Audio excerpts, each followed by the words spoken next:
This is Greg Slozik, and I'm completing Module 7 for EDL 856. I'm going to be looking at the internal and external publics at Chadwick International in Songdo, South Korea. So to get started, we communicate in a wide array of different mediums and through different forms, both oral, written, and digital. Again, here in South Korea, the country is incredibly digitally advanced, and so most parents and students and staff are very much well connected with high functioning Wi-Fi, and there's a multitude of different platforms by which we communicate both within the school and to our community at large. So, getting started here, I put right in the center there's a very important group that kind of straddles between the internal and external publics.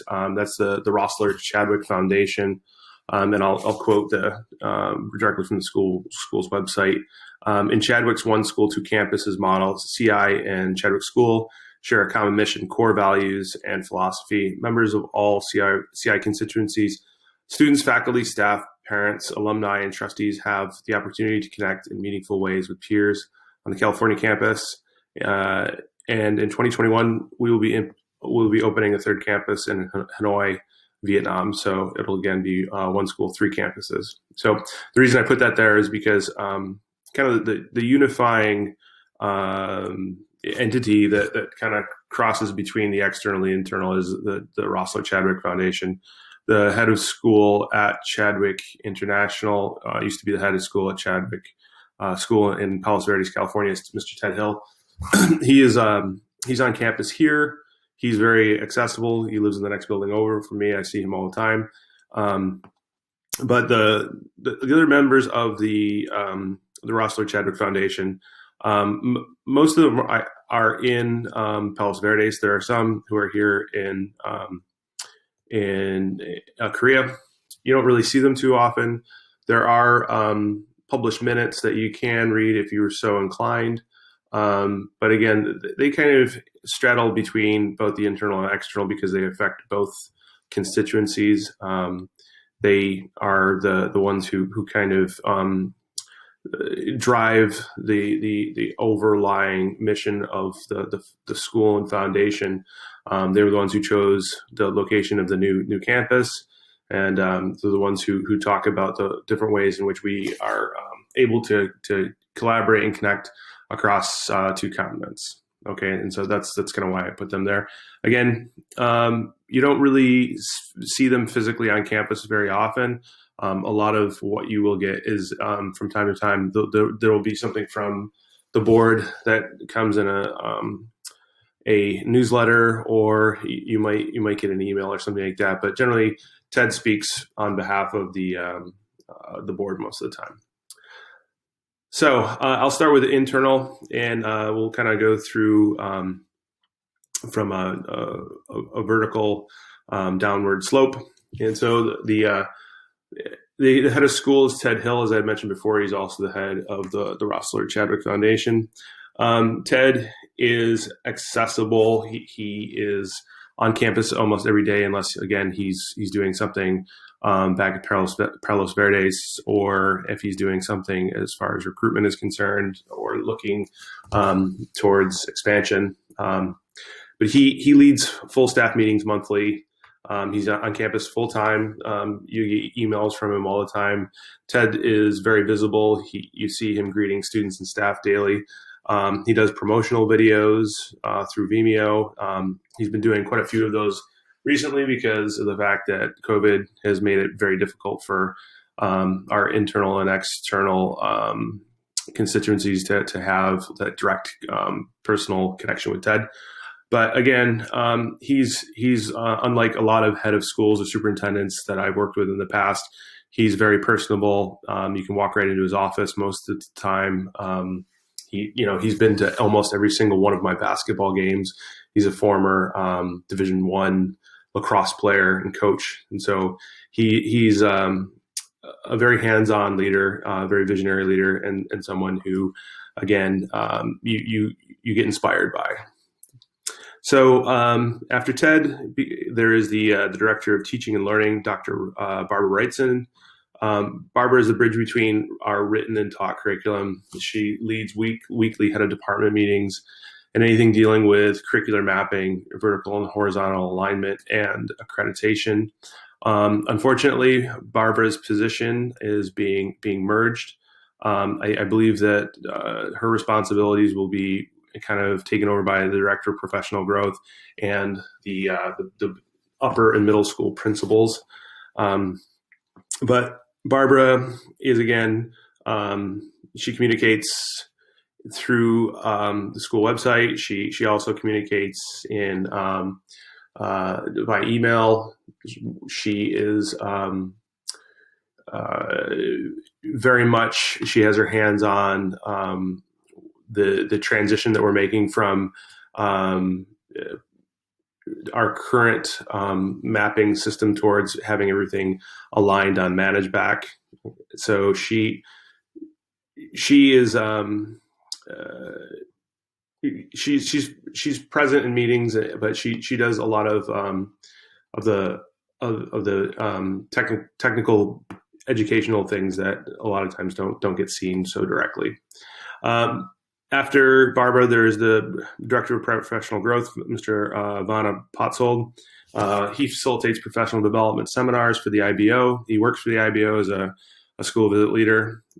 He also recommends professional learning opportunities and oversees our inquiry project. Our inquiry project is actually something that works in lieu of a system of supervision and observation.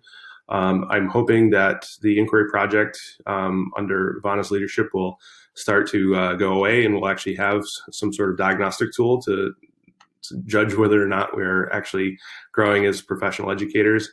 But that's something that we've been surveyed on quite frequently, and I do think that Vanna and Dr. Wrightson both understand that the staff as a whole would like to see the inquiry project go away and to see a more formalized system of observation and appraisal. Below that, you have the building principals, the heads of departments, coordinators, and the teaching staff. Communication is done in a variety of ways. We're a Google school, so we primarily use Classroom. That's the main platform by which we deliver our curriculum. And when we do any online learning, we generally tend to go through Google Classroom. When we have very large meetings, we'll use Zoom. But generally speaking, for our classes, we'll just use the main platform, which is Google Classroom. We use ManageBack for formal feedback. And so parents have access to ManageBack. And so they can see when we put any types of grades or anything in real time, they get updates. And so you have to be very careful when you put things in. I've actually worked with my team to go away from numerical grading, since we are a criterion-based system of assessment, towards putting in comments. And I think the parents have generally tend to like that a little bit more. They have been a group that has struggled a little bit with the understanding that percentage-based grading is not what we do in the IB. And so we generally tend to communicate and educate through ManageBack, and that is a very daunting ongoing process. Again, we've been using Zoom during COVID meetings. And for principals and coordinators and heads of department, we communicate through doing some co-teaching and drop-ins from coordinators. Again, I am the coordinator of the core, and so I will again communicate with my teaching staff and my team through regular meetings. We have fortnightly meetings where we meet in person. I also communicate through Google with my team. And again, I try to be as present as possible. And so a lot of times with teachers who are new to TOK or the extended essay, I do a lot of co-teaching with them. So that way they feel as though they're being supported and have someone who's been, running the program for the better part of 2 decades, helping them. And then our students, Students work through Google Classroom. They also, with their advisors, have Kakao Chat. Kakao is basically like the default go-to social media application for Koreans, and so a lot of us have taken on Kakao as well. There's also a presence for different groups on Facebook, Twitter, and Instagram. Students also have an honor council and student council where they are allowed to self-advocate and help to engage in restorative justice. They also have a 30-minute daily advisory with an advisor. And so we at Chadwick, we really do emphasize quite a bit on pastoral care. We want to ensure that we are supporting our kids as they are really unique kids. They have to travel quite a distance to be able to come to our school. And so we really value that 30 minutes at the beginning of the day to ensure that our kids have eaten, that they've gotten enough sleep, that they're really kind of understanding of some of the deadlines that are coming up. And so our students get quite a bit of communication, but really we do value that interpersonal connection with our students and our teaching staff. So I'm going to switch over to external. And so again, I'm in a bit of a different situation, primarily because of the fact that I'm in an international school. And so I don't want to sound redundant, but the things that I've seen in some other presentations might not be so applicable to a situation where you're in an economic free zone, next to an airport in an international context. So I preface that because really our biggest external public is our parents. Our parents pay quite a bit of money to go to this private school. The school kind of functions as a public-private, though. We get some funding and grant money from IFES in order for us to be here. But the parents do pay quite a bit of money, and our parents are a pretty they're pretty affluent. They are of the upper middle or upper crust of Korean society, and so with that, you get lots of nice things, but you also get quite a bit of expectation. So our parent group are lovely people. They have a Chadwick International Parent Association, which has a communication presence online by our school newsletter. They have a school shop, and they are at every single school event. Parents have communication with staff via Google Classroom and ManageBack. It can be difficult to really have meaningful ongoing conversation with our parents, primarily because of the issue with language. And even when parents do speak English, or if we do have some of our staff have been here for a while, they can speak fluent Korean. It can actually be very difficult to get a hold of our parents because of their lifestyle. I have a colleague who I work with who had been having some issues with one of his advisees, and mom is like on a Korean television show. She's like a pop star, and dad is like works for a multinational corporation, and it was like almost impossible to get a hold of mom and dad. His student was basically on his own for months and months at a time, and so it can be difficult to have meaningful engagement with our parents. But by and large, we have a good support staff that helps us to try to get hold of people and to translate. One of the big things with being an international school is that you are kind of deterritorialized, and in that sense, you don't necessarily have people who have strong, firm roots in the community, and that's especially pertinent for employees. And so our school is very, very much understanding that recruitment and retention is huge in international education.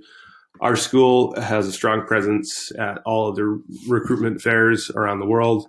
We use Search Associates and Carney Sandow. I know that leadership attends job fairs in Bangkok, London, Sydney, Hong Kong, and recently we went to the job fair in Dubai. We also communicate through our website and online recruitment portal. And our school does well with retaining people through word of mouth. School has a good reputation internationally, and we have retained people and gotten very, very good people just through relationships that have been formed in the international community over time. But one of the big external publics is, possible future employees.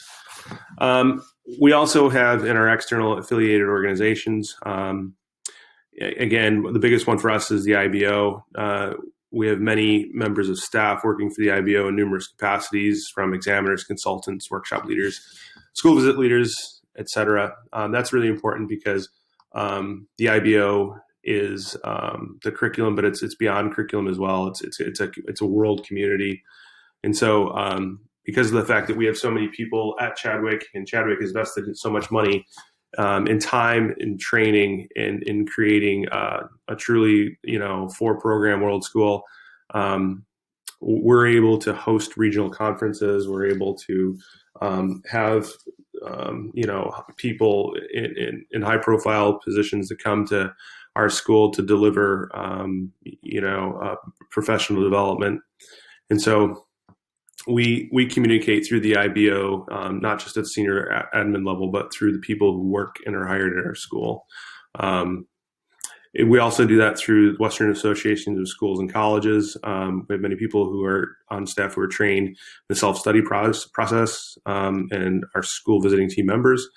We have a field representative for IRCOS. It's the East Asian Regional Council of Schools.